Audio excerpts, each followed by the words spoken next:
I have a built-in mom radar. I've got eyes at the front, the back, the left, and the right. You can do anything you want. I will find out about it. Even before you do it, I will find out about it. Truth to be told, I have forgotten my kids before. I've left them in school. I've left them in tuition. Yeah, it's pretty sad. So I find, these are the things that I try to struggle to be who I want to be, the identity I want to be. Yeah. That at the same time, I'm being grateful of what I have. Other domestic helper that I have is my 2 children. They are supposed to help themselves. And I think the most important part is to find pockets of time. We have to budget time for all this. I'm really curious to know, who are you beyond this professional role of yours?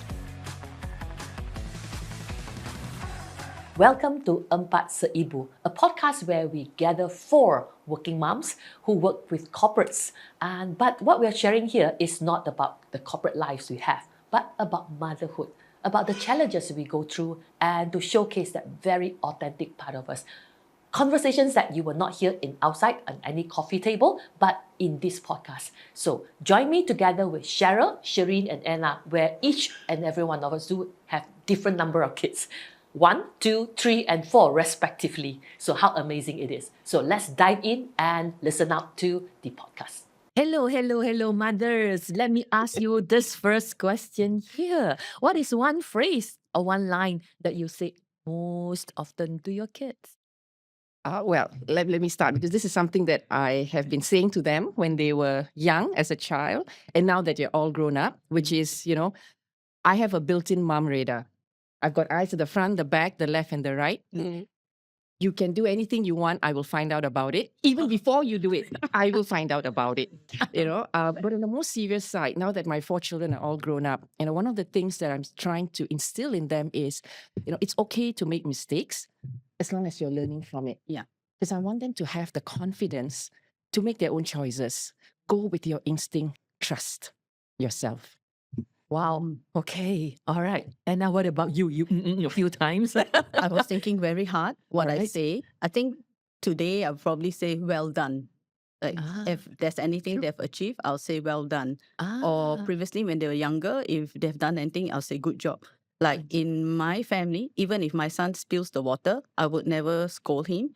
He knows he'll have a worried look, but he knows to run to the kitchen, get a piece of cloth and wipe the water, and that's it. So as long as they know how to do that, I'm fine. So I'll say good job. So I think that's how I encourage them.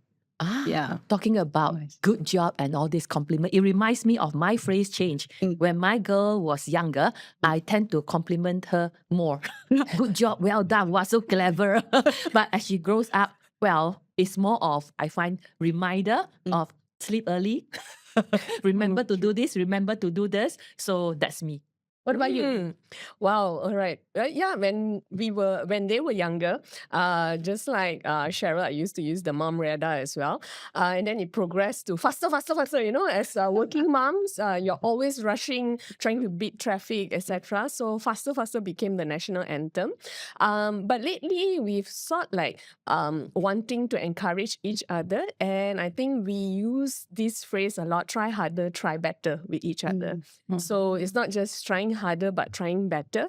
And I think that resonates with the children because the 2 boys could see that it's about trying. It's not necessarily always having that success, but as long as you try. Nice. True. Nice. One thing that pulled all of us together is we are all trainers. Yeah. Yeah. And I think, we look in a way sometimes, I think, perceived as someone having professional jobs. We train learners from corporates and all this. I'm really curious to know, who are you beyond this professional role of yours? Wow. Wow. Well, beyond the professional role, I'm a proud mom of 4 children. I used the word children, but they're actually all grown up, age 21 to 28. Wow. And I'm like, shocked, my gosh, 28, 21.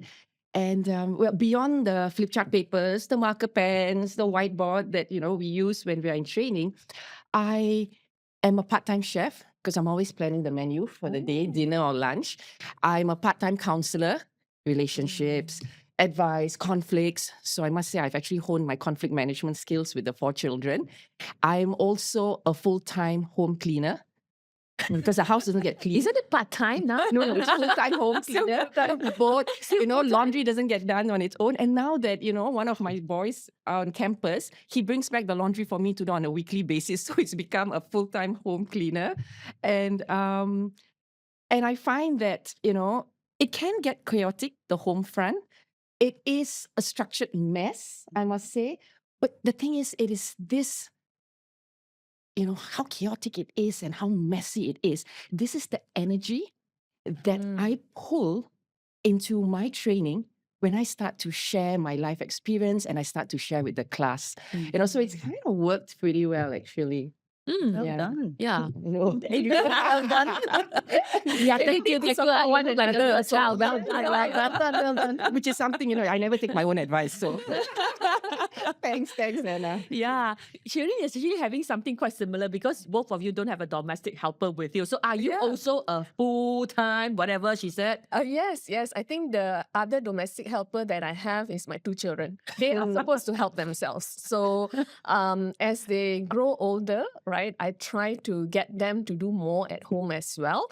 And the challenging part is, doing it right and doing the right thing, right? So yeah, it's a journey for them as well. And that also sometimes bring back to me to look at myself beyond the role of coach, facilitator, and trainer, right? What's essentially our being. And this brings me back to one very vivid memory that I had when my eldest was about 5-6 years old, and he spilled his dinner on the floor.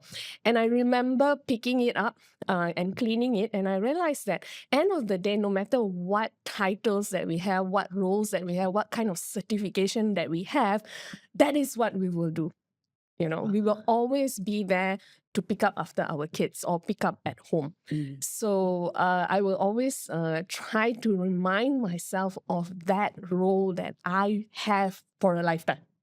Wow. Regardless of their age, yeah? Regardless Whether of they're their 5 or age. 28 or even, 30, Pick up you will different always things be only. yes, we're just picking up different things. Yeah. Be it spilled food or, whether we're picking them up emotionally, we'll Yeah. always be there for them. Yeah, we're always there in the background for them. Yeah, picking up Yeah. them emotionally. You feel the same too? I think what role are you beyond Oh. your professional role, Anna? Okay, I think for many who do not know me, I've always wanted to be a housewife since I was Same here, about same 30 here. years old. But No, okay. I wanted to be a princess. I've been working for 31 years, and the irony of it is my husband has retired and I'm still working. So I would say that, reflecting on what you all have said, I would say that my skill is more of a master delegator. Wow. I have a maid. I'm fortunate to have a maid since I have 2 children, but now I have 3 kids. But then my children are very independent. They can all cook for the whole family. Like weekends, they will cook. They can all do everything except wash their own clothes. The reason is because it's not economical to wash one person's clothes. So we sit in a batch. Yeah. So even though I have a helper, my kids are very independent. Like they've never asked my helper for water, food. They know how to serve themselves and everything. And I think what makes things easy, I would like to share a quick tip, is even when my children were young, like my son could pack his own bag for traveling at 4 because I will give him a checklist. It's just, me and my checklist. Trainer being trainer, right? I don't know. We have a checklist have to do Yes. this. So it's not many things, maybe 6 items like shirts, pants, diapers, and maybe his favorite toy, snacks. So he'll proudly put it in a pile and my maid would just put it in a bag. And before he could do that, my 2 girls would pack for him. So they will have their own checklist and then the brother's checklist and they will do the packing. Same goes during off days because my maid goes off on the weekend, on Sunday. My 2 girls will be showering their little brother. So I'm good at that, delegating. Okay. This is one of the topics that you train a lot, and Yes, exactly. I benefit a lot sitting in your class. I need to go for your master class. Please come, please come. I need to go for Dedication that. for moms. Correct. Yeah. But I think that what I really like to do beyond training is I'm very much a homemaker. I love cooking, baking, gardening, artwork, anything to do with my hands. And I think the most important part is to find pockets of time. We have to budget time for all these things that we would like to do. So even if I let's say coming from this podcast, so important, I will budget the time for it. Yeah. So I think it's a matter of balancing.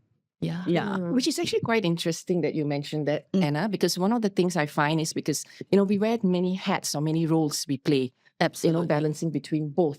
So, one of the things that I've always been curious about is, and you shared quite a bit about, what are some go-to habits or, things that you do that keep you sane, because I sometimes bother on, between trying to be sane and insanity, that keep you sane throughout the week. What are some habits that you have Okay. to help you balance these roles? I would say, Continue delegating. I would say that sometimes, as a trainer and like I'm a sole proprietor, I don't have any staff to help me. So of course, I have to leverage on my free slaves here, my 3 kids. But at times, what I would do is, let's say I have issues waking up, so I love to sleep. But when I wake up, I always say this to myself: all good things must come to an end. So with that, I wake up. So I have like a ritual that I would do in the morning. That okay, today is going to be a wonderful day. I look at myself in the mirror and smile. Wow. So that keeps me going throughout the day. And when things get really tough, I will say something like, time will heal all things. So that's how I just stay calm and have a peace of mind. So that's what I do. Yeah. You have Wow. 2 boys, Shireen. Mhm. Yeah, as well, no? Yes. And there's a big age gap between both of them. So there is that quite a big challenge in trying to anchor yourself as well throughout the chaos. But one of my go-to, back to your question, is to be able to have a good morning routine. So morning routines are really for me to pray, meditate in the morning, at least 10-15 minutes, even if I have to go out for work or even to beat the traffic jam. I will make sure that I will keep that 15 minutes for me in the morning.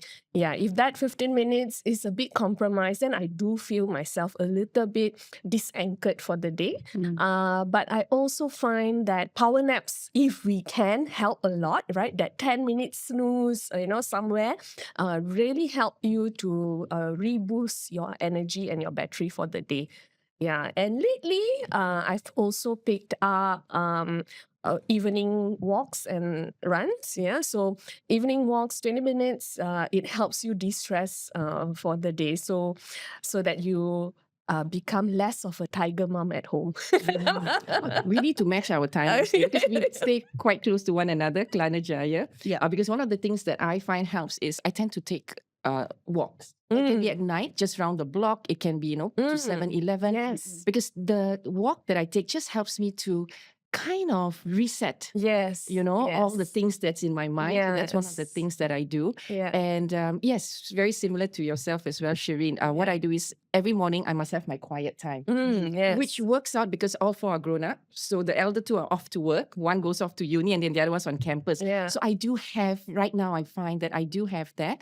So I'm able to have that 15-minute quiet time to myself Yeah. to kind of plan my day, what I need to do. And yes, starting the day with a prayer works. And I quite like what you suggested. So I'm going to build that in as well. Look in the mirror and say, it's a great day. It's a very good it's a great affirmation. day. You've Start got the this. Let's day. go. The personal affirmation. I feel that's fantastic. Thanks. Yeah. I think mine the same like yours, just a different activities. Yeah, I think I run, I run, I do Pilates and do other physical activities when on the days when I'm not training. And on the morning ritual, apart from what you all say, I do gratitude journal. Yeah, I do gratitude journal. And I've been doing that for the past 8 years. And I kind of like improvise it starting last year. What I did now on top of my 3 gratitude experiences, I add on to something in front. which is 1% atomic habit.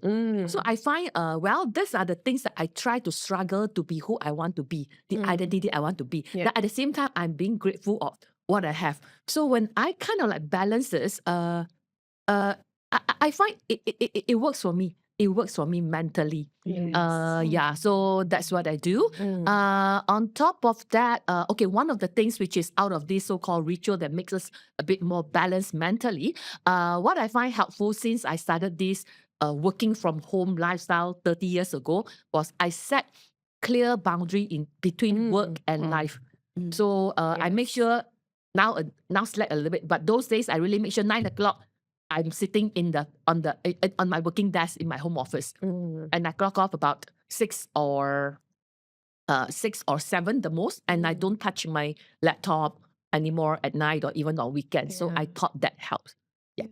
Nice. And it's interesting because we may think that these these practices are just for ourselves, but actually our children are observing. Yes, absolutely. And I realized that my 2 boys also start to practice their own routines, especially my eldest one. He starts to see the benefit of having these different times for yourself.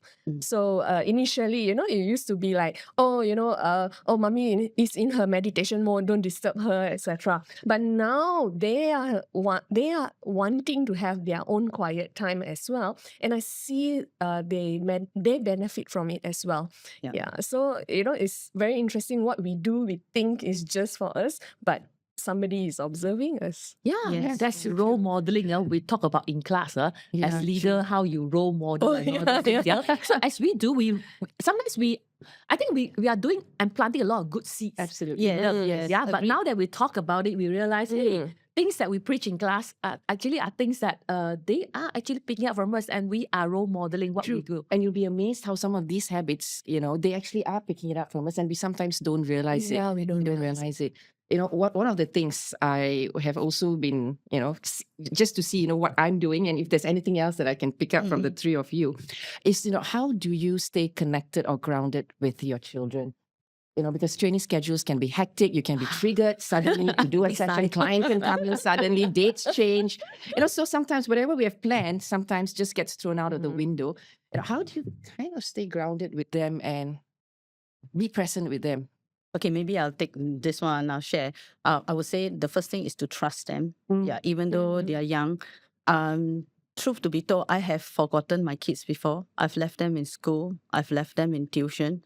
It's pretty sad because I forget to pick them up because there's so many things to do. But we have to learn to forgive ourselves. But of course, they are in a safe space. And they will call me and I will quickly rush over and I'll tell them, I'm so sorry. But of course, doesn't happen all the time. Probably less than 10 times. But still, that gets to you. But you have to learn to forgive yourself in that. To stay connected to them, I would say to have a very open relationship with them. And they can tell me everything, their boyfriends, girlfriends, anything, who's doing what. Because I believe that it's good that they share. The moment they stop sharing, that's the problem. I would rather know they're going out with some guy or some girl rather than have them lie to me. Absolutely. So I think, and if they are able to tell me what's going on, I will support them. Quick sharing is once my daughter wanted to go to an internet cafe and I was in horror because during our time, internet cafe is like smoke, gangsters, all that. Then she showed me photos and, the reviews, and I actually sent her there and then I picked her up. So for my family, it's like they know that if they tell me the truth, they'll get it. But don't let me find them the internet cafe without telling me. And anyway, that was the one and only time. But the fact that she told me instead of lying, Absolutely. so I That's think important. I An feel open so much when relationship. you say about the forgiveness. That experience really touched me. True. I think it's both ways, not just forgiving them, but I think also forgiving ourselves. Because we're not perfect Absolutely. and we don't need to be perfect. We don't need to be perfect. Well, for me, it's a big challenge as well to stay connected and grounded all the time. So when I first started working, my mom said, quality over quantity. So one of the ways that I allow for this connection is really my own accessibility, right? So can they come to me in the middle of the night, asking me some silly worldly question, and that's where, is sleep is more important or being connected. So that's where the struggle happens, right? Especially if you have an early morning the next day. But we never know when they need us. That's the challenge. And while we remain very structured and we want to plan for everything, their needs can always come in between.